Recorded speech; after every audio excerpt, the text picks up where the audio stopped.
Sebelum lanjut ke videonya, gue mau ngasih tips ke kalian nih. Nah, ini ada STP Silicone Spray. Ini salah satu produk yang sering gue gunain. Nah, STP Spray Silicone ini adalah spray silikon multiguna dengan formula yang non-korosif yang memberikan lapisan tipis, tahan lama, dan tidak berbau serta melumasi, sehingga dapat melindungi serta menghilangkan bunyi derit yang disebabkan oleh gesekan. Nah, kan kalau bunyi derit gitu mengganggu banget kan, dengan adanya ini itu bisa menghilangkan bunyi tersebut. Sangat direkomendasikan untuk melindungi permukaan material karet, plastik, logam, dan vinyl serta metal, serta dapat juga diaplikasikan pada permukaan kaca. Nah, spray silikon multiguna ini cairannya itu bening, tidak bernoda, serta tidak berbau dan tahan terhadap kelembapan, dapat mengurangi gesekan, mengurangi keausan, serta mengurangi kebisingan. Nah, ini gue mau ngasih tahu ke kalian nih cara pakainya seperti apa dan bisa diaplikasikan di mana aja sih kalau di mobil. Nah, biar nggak berlama-lama langsung aja deh gue liatin caranya ke kalian nih. Nah guys, pertama nih kalian bisa gunain STP Silicone Spray ini di terminal aki kalian, karena STP Silicone Spray ini dapat mencegah korosi, jadi membuat terminal aki kalian jadi lebih awet.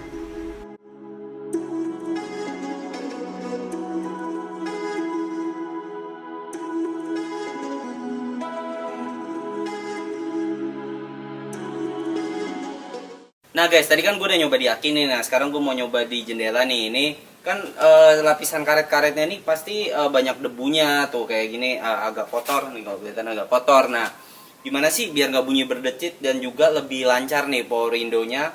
Nah bisa nih kita pakai STP Silicone Spray-nya nih. Ini cukup di sisi kanan, kiri, dan juga bawahnya. Tapi siapkan lap juga ya buat ngelap kalau misalkan cairannya ini ke bodi biar langsung bisa dilap. STP Silicone Spray ini dapat melumasi dan membersihkan karet kaca mobil kalian, dan juga nggak perlu khawatir kalau kena kaca, ini juga tetap aman kok cairannya, jadi tenang aja guys.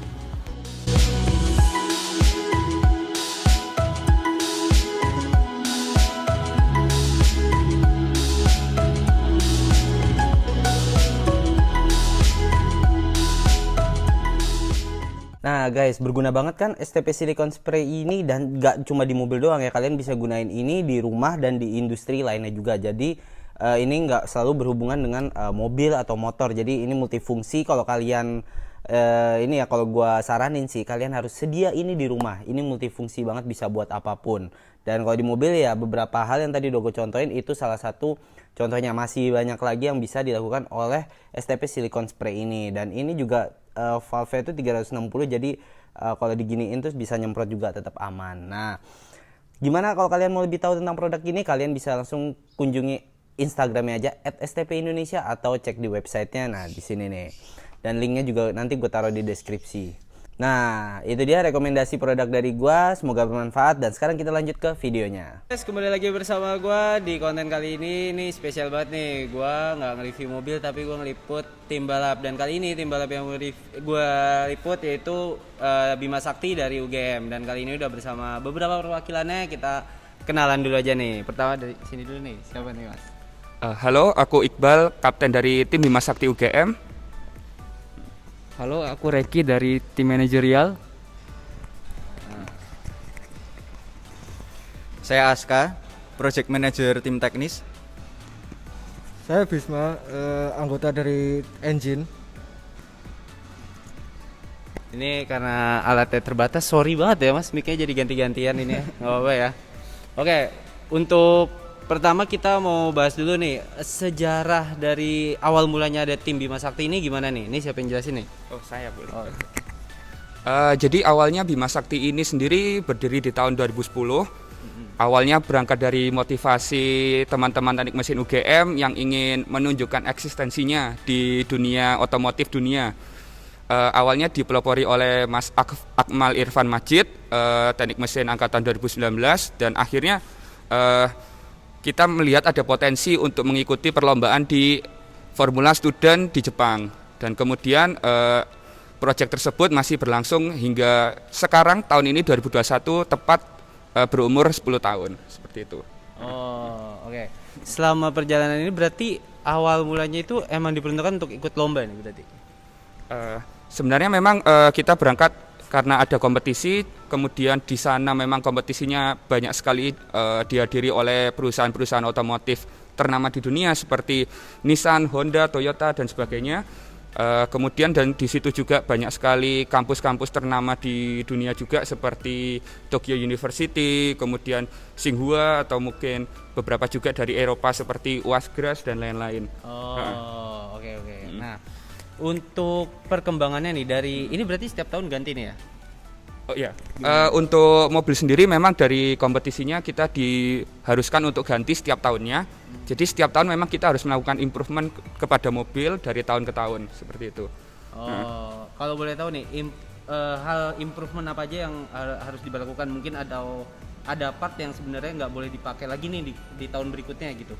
Oh, untuk part sendiri yang memang kita harus perbarui tiap tahunnya yaitu dari rangka frame. Namun beberapa part seperti engine ataupun steering ataupun suspensi itu sebenarnya boleh saja menggunakan part-part dari tahun lalu. Tapi yang terpenting yaitu kita harus melakukan peningkatan performa dari tahun ke tahunnya seperti itu. Oh, oke. Nah, ini untuk awal mula risetnya nih, mungkin ada tim risetnya sendiri nggak sih kalau untuk membangun mobil seperti ini nih? Ini gimana nih? Oh. Jadi untuk risetnya itu dilakukan oleh tim teknis. Ada 6 divisi yang melakukan riset. Ada frame, kemudian suspension, kemudian engine, powertrain, kemudian aero dan electrical. Gitu Mas. Untuk risetnya sendiri, untuk dasar desain kami mengacu ke buku dan jurnal. Kemudian buku yang paling sering kami gunakan adalah Race Car Vehicle Dynamic, itu karangan dari Milliken.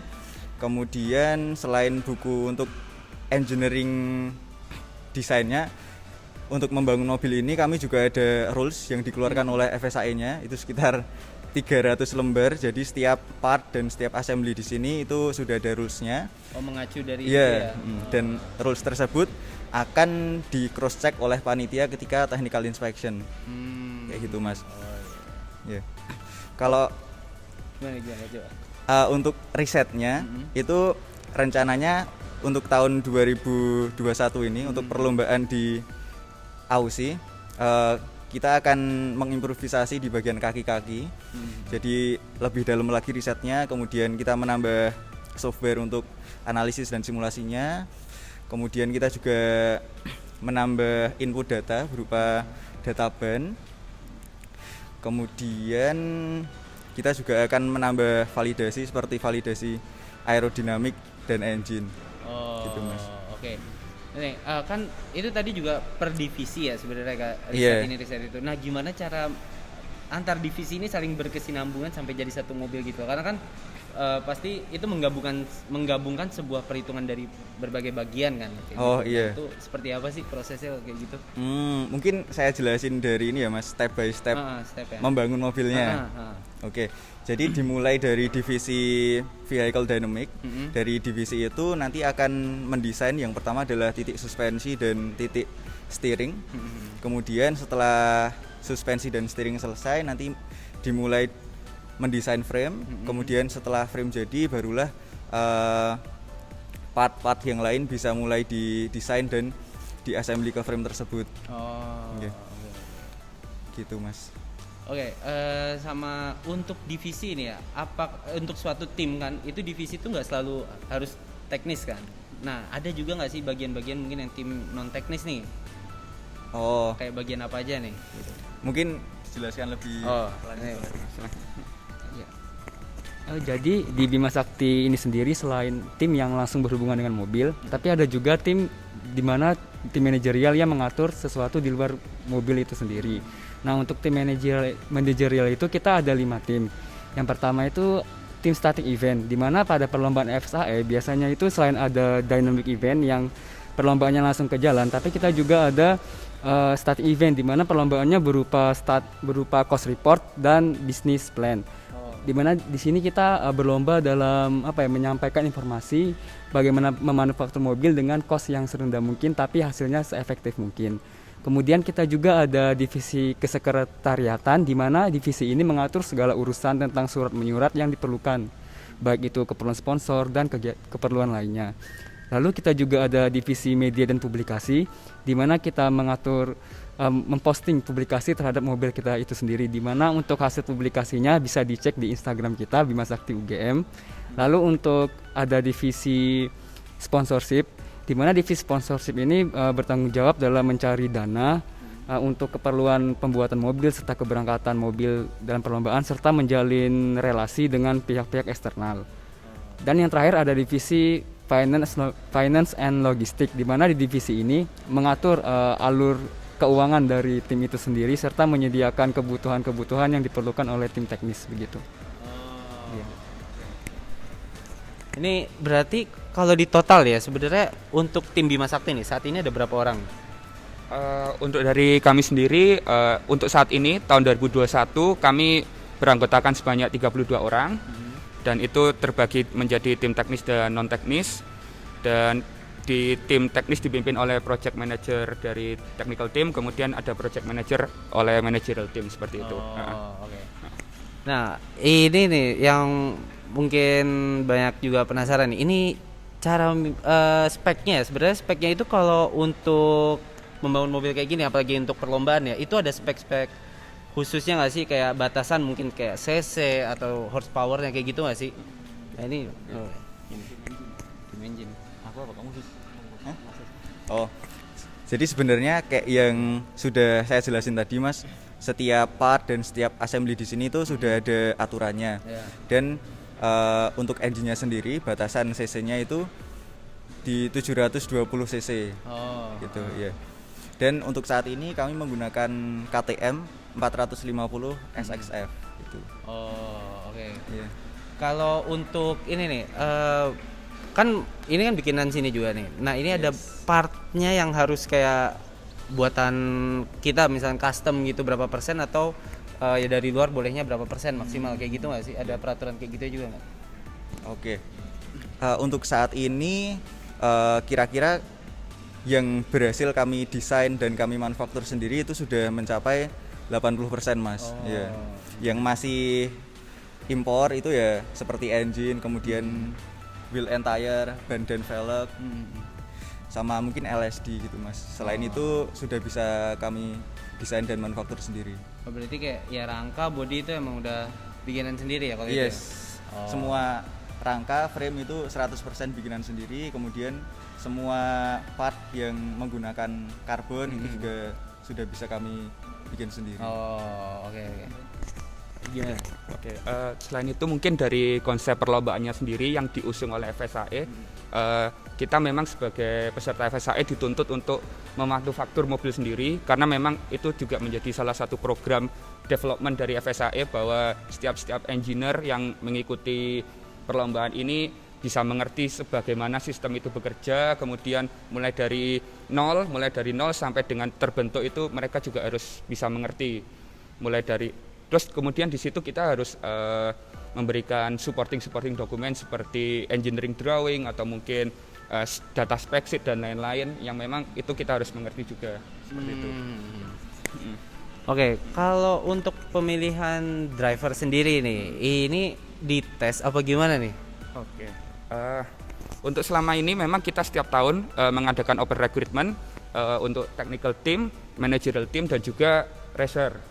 Nah, untuk racernya sendiri selama ini kita mengadakan tes menggunakan go-kart terlebih dahulu, yang kemudian nantinya akan diseleksi tahap awal dulu, dan kemudian akan diuji coba menggunakan mobil kami yang asli seperti itu.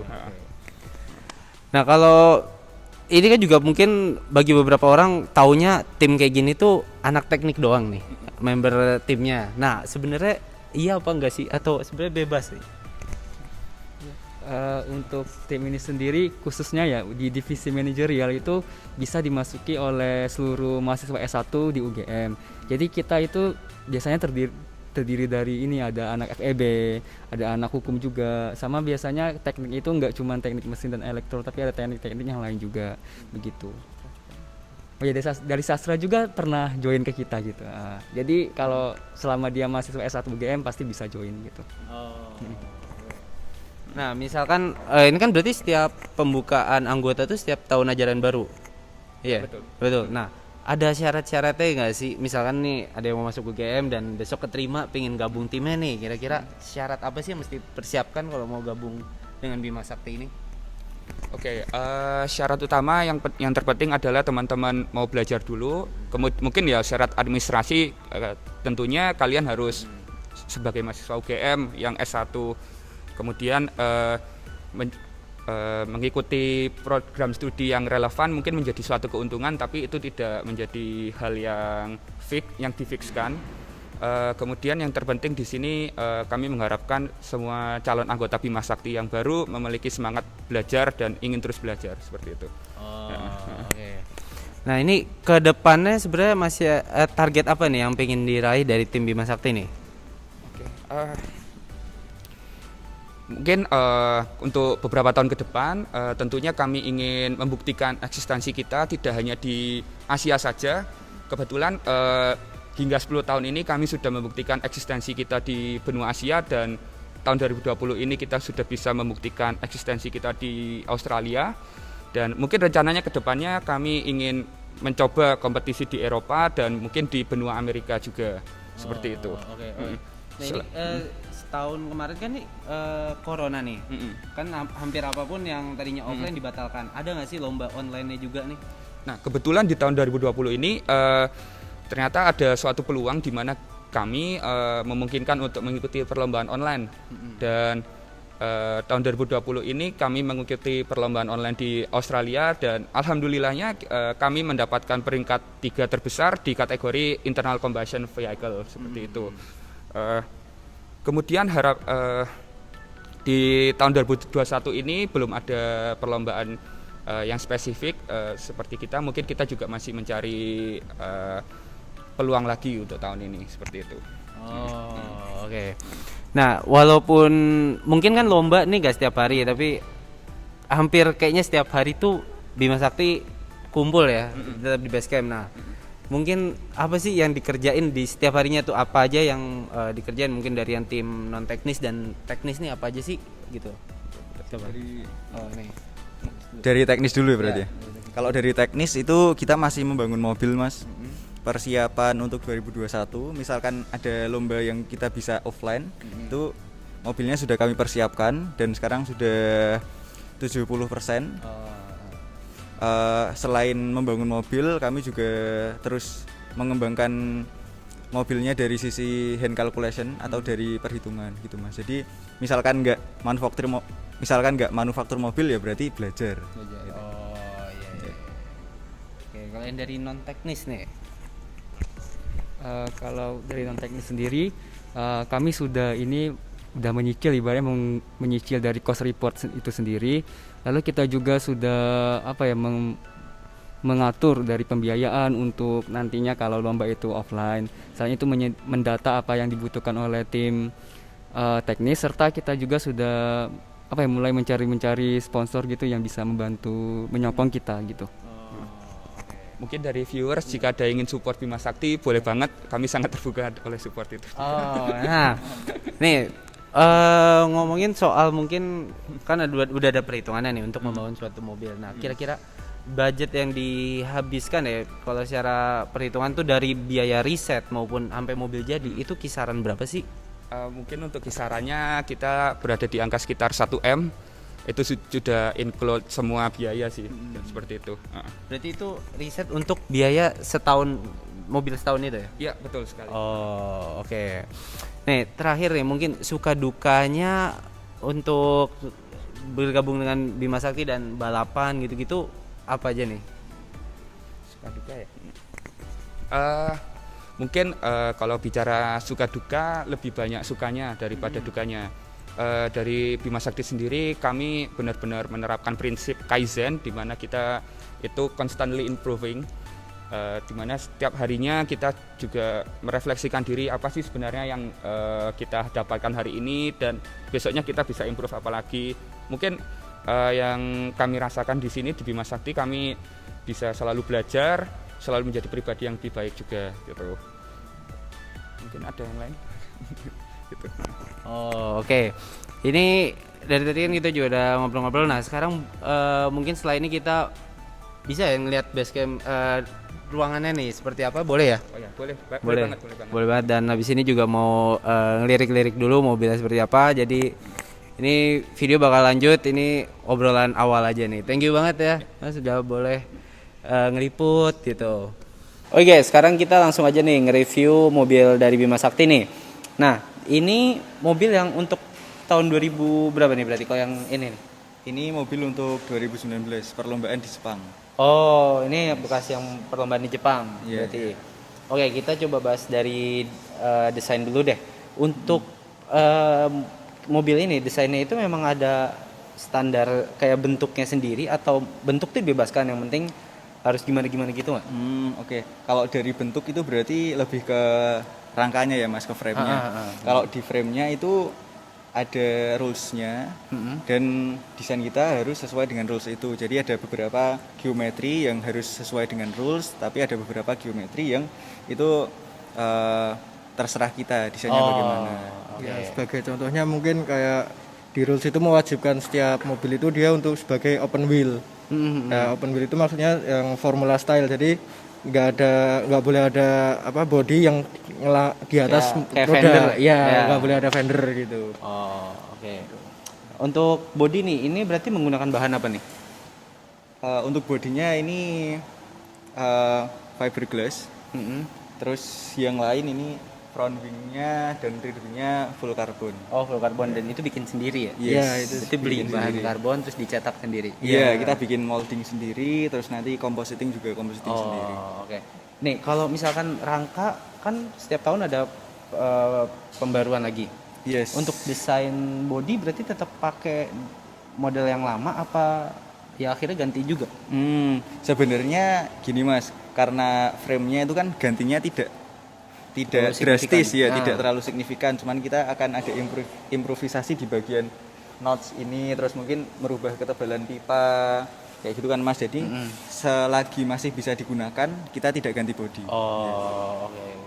Kalau masalah untuk body ininya ya selain frame itu mungkin nanti juga kita improve ke aerodinamisnya juga Mas. Oh, iya. Gitu. iya. Jadi setiap tahun gitu kita cek apakah body kita itu aerodinamisnya bagus atau enggak gitu. Kalau misalkan kita analisis, kita simulasikan itu kelihatannya bagus, tapi kok di track itu ternyata tidak. Oh, Nah itu berikutnya tahun ke depan kita ubah lagi desainnya gitu.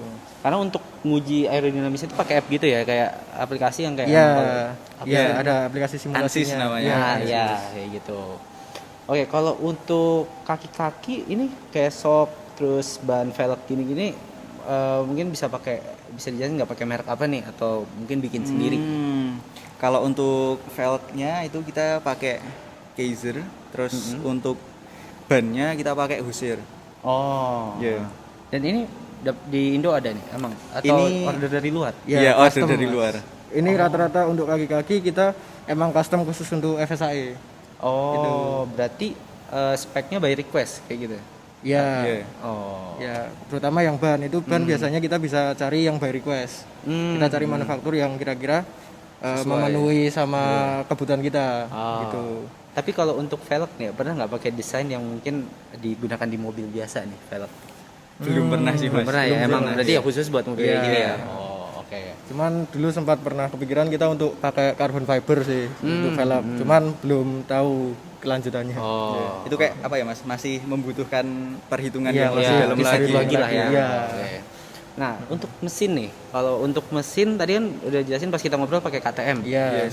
Dengan adanya dengan mesin KTM ini tetap diotak-atik lagi nggak atau ya udah pasang? Iya, pastinya tetap diotak-atik, terutama di FSA ini kita ada rules yang dia bilang setiap mesin itu harus ada restriktor. Dari restriktor itu dia untuk menghambat udara yang masuk ke mesin. Oh. Khusus untuk bahan bakar bensin itu restriktor ukuran sekitar 2 mili. Nah, dengan ada restriktor itu mesin itu jadi performanya turun drastis. Oh. 20 mili. Ya 20 mili. Oh. Nah, jadi kita dari 54 horsepower itu turun jadi 39 horsepower. Nah, dari situ yang jadi PR buat kita adalah gimana caranya improvisasi dari mesin ini supaya bisa dapat horsepower yang lebih tinggi gitu. Iya. Jadi sektor lainnya yang harus di Iya. ini ya, di upgrade ya. Oh, oke. Nah, kalau untuk mesin mungkin kasarannya nih, ini udah diapain aja sih dari standarnya, kira-kira udah perubahannya apa aja nih? Kalau dari mesin sendiri, ya itu satu kita tambah namanya plenum. Nah, plenum itu dia untuk mengakali ini resistor tadi ini. Dia gunanya untuk meningkatkan pressure di yang supaya ketika udara itu masuk ke mesin, itu dia bisa dapat tekanan yang lebih tinggi. Oh. Gitu. Istilahnya memadatkan udara Iya, yang mau masuk udara. ke engine. Oh, Ya. iya. Tapi kalau untuk awalnya nih, siapa sih yang kepikiran untuk pakai mesin KTM aja nih gitu? Itu sejak 2000 dipegang oleh 2013. Oh, 2013. Angkatan teknik mesin 2013 itu berarti tahun berapa ya? 2013. Saya 17 tahun 2021 dikurangi 4 tahun. Ya, mungkin sekitar Ya itu Mas. Gitulah. Iya, Gitu. Oh, berarti udah menggunakan mesin basic Iya, mesin yang sama. iya. Tapi ini masih yang mesin yang sama atau udah order baru lagi nih? Kalau Udah sebenarnya kita punya mesin itu 3, Mas. Oh, 3. Ya. Awalnya cuma punya 2 kan. Heeh. Terus habis itu akhirnya kita beli lagi 1. Itu baru. Nah, itu mesin 3 ini tuh untuk spare. Oh. Itu untuk cadangan kita, katakanlah satu mesin itu rusak, kita bisa ganti pakai mesin yang lainnya. Karena dulu pernah ada kasusnya tahun berapa itu lupa. Itu mesin itu dia jebol. Oh. Nah, dan iya. kita bingung mau pakai mesin apa. Oke. Nah, karena mesin nggak ada kan, terus akhirnya kita beli mesin baru. Oh. Gitu.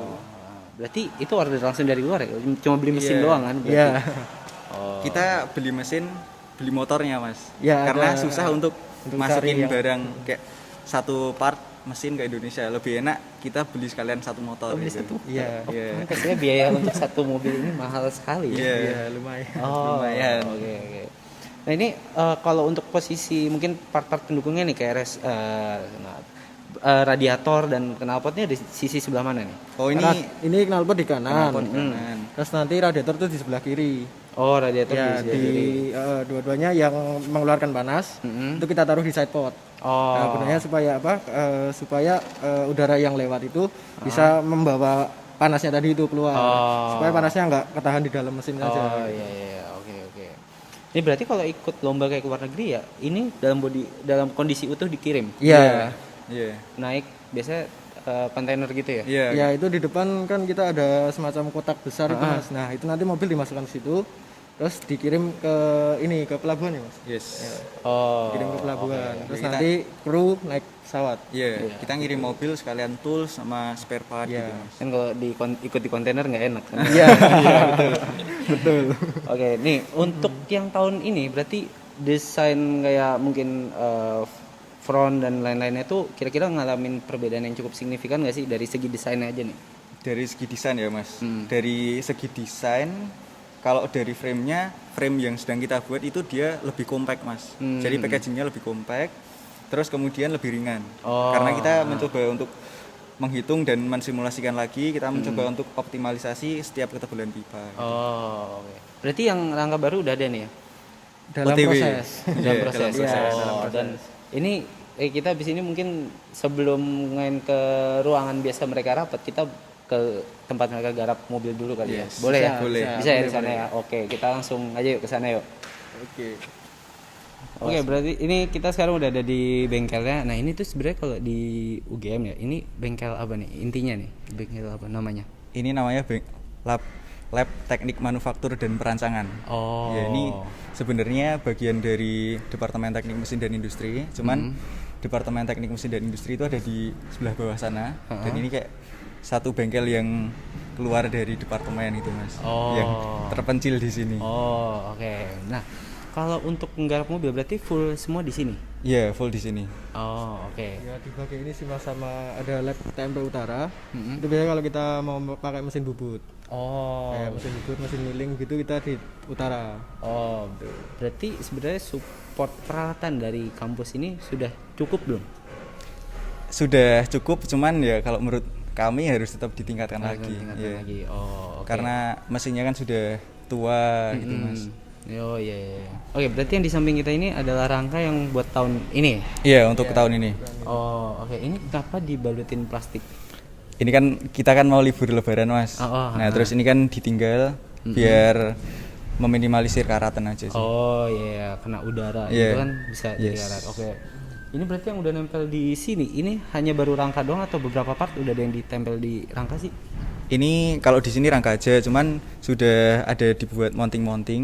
Itu tinggal proses assembly aja. Oh, oke. Kita emang proses assembly agak akhir sih mas. Ketika semua part udah siap, sehingga nanti proses assembly itu bisa lebih cepat. Oh, oke. Jadi nggak ditunda-tunda, katakanlah baru masang part apa gitu, ternyata masih ada part yang belum jadi. Jadi makanya assembly biasanya kita agak akhir gitu. Biar udah langsung sekalian pasang gitu. Iya. Ini berarti target kepasang semua nih udah jadinya kira-kira bulan apa nih? Bulan depan.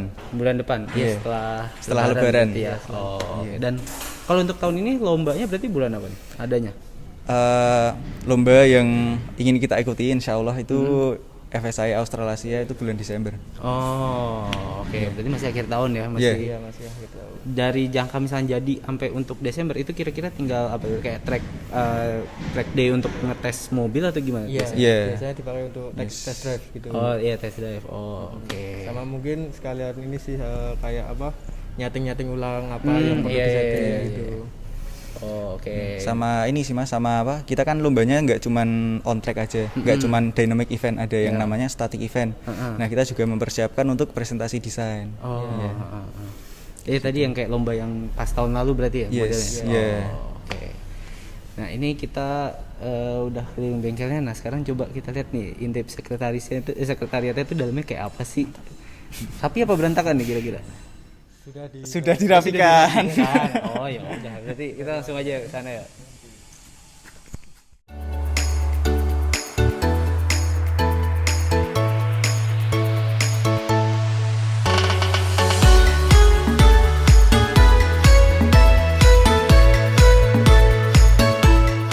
Oke guys, sekarang kita lanjut di ruangan sekretariatnya Bima Sakti dan ini biasanya ruangan ini dipakai untuk rapat gitu ya kalau yang di ruangan sini. Iya, jadi untuk kita sebelum memulai pekerjaan, jadi kita di sini briefing sekilas aja apa aja yang harus dilakukan untuk hari ini.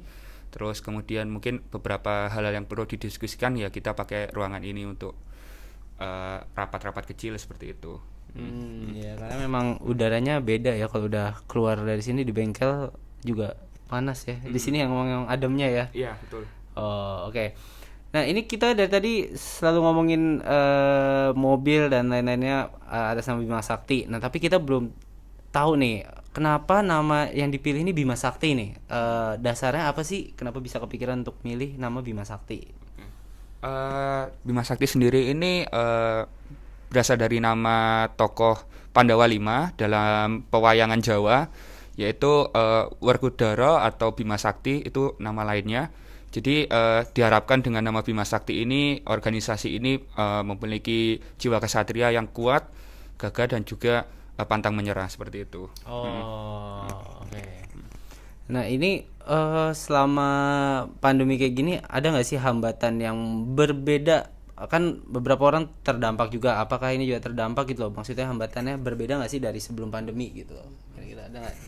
Oke, jadi hambatan semenjak pandemi ini ya, yang pertama itu biasanya lomba yang sering kami ikuti tiap tahun tuh ini gara-gara pandemi kemarin sempat gagal. Jadi kan mau tidak mau kita harus cari lomba di negara lain begitu. Nah, selain itu dari segi pendanaan juga nih. Nah, biasanya kan kita biasanya dapat pendanaan itu selain dari UGM sendiri, tapi juga dari sponsor dari perusahaan-perusahaan lain. Nah, semenjak ada corona ini, semenjak pandemi, kan perusahaan tuh banyak yang down itu kan. Nah, jadi mau tidak mau itu juga akan mempengaruhi ke pendanaan kita juga, di mana nyari sponsor tuh sekarang jauh lebih sulit begitu Mas. Nah, mungkin siapa tahu viewers yang tertarik pada bidang otomotif atau punya produk otomotif yang ingin bekerja sama dengan kita, itu sangat dipersilakan loh gitu. Oh. Iya. Nah, kontaknya Ya, nih. kontaknya nanti terlampir di bawah sini ya. Oh. Ya. Sama linknya ntar mungkin taruh di deskripsi biar lebih jelas kayak gitu. Nah kalau ini nih selain kayak gitu target mungkin kan sekarang juga ada perkembangan zaman nih ya, mobil ada yang mobil listrik atau bahkan mobil-mobil yang untuk lomba itu sekarang udah nggak pakai driver. Ada kemungkinan Bima Sakti itu arahnya bikin mobil gebrakan baru nggak sih yang mungkin lebih ke apa ya, yang mengikuti teknologi yang sekarang gitu? Oke. Untuk kedepannya sebenarnya memang Bima Sakti mempunyai plan untuk mengembangkan ke mobil listrik. Namun kita juga masih dalam tahap riset, dan juga jika mobil listrik ini sudah tercapai dan sudah settle, kedepannya juga kami berharap bisa membuat mobil yang tanpa kemudi atau driverless seperti itu. Karena itu adalah menurut kami juga salah satu teknologi di masa depan yang sangat membantu untuk kehidupan manusia seperti itu. Oke. Ya pokoknya semoga harapan kedepannya bisa, target-targetnya bisa tercapai semua ya, dan diberikan kelancaran baik dari segi apapun itu, termasuk ya tadi pendanaan juga ya, kalau itu semoga lancar, karena tahun ini pun juga ya mau ikut lomba juga kan. Gitu. Oke guys, kalau seperti itu untuk video kali ini, dan itu obrolannya juga udah panjang dari awal, terus dari mobilnya dan juga bengkel sampai sekarang ya, penutupnya seperti ini. Thank you banget buat tim dari Bima Sakti udah meluangkan waktunya di tengah-tengah. Harusnya hari ini garap ya sebenarnya. Iya, memang lagi bekerja hari ini. Lagi bekerja. Oke. So itu aja guys untuk video kali ini. Thank you banget buat Bima Sakti, dan buat kalian jangan lupa untuk like, share, dan subscribe. Sampai ketemu di video baru berikutnya.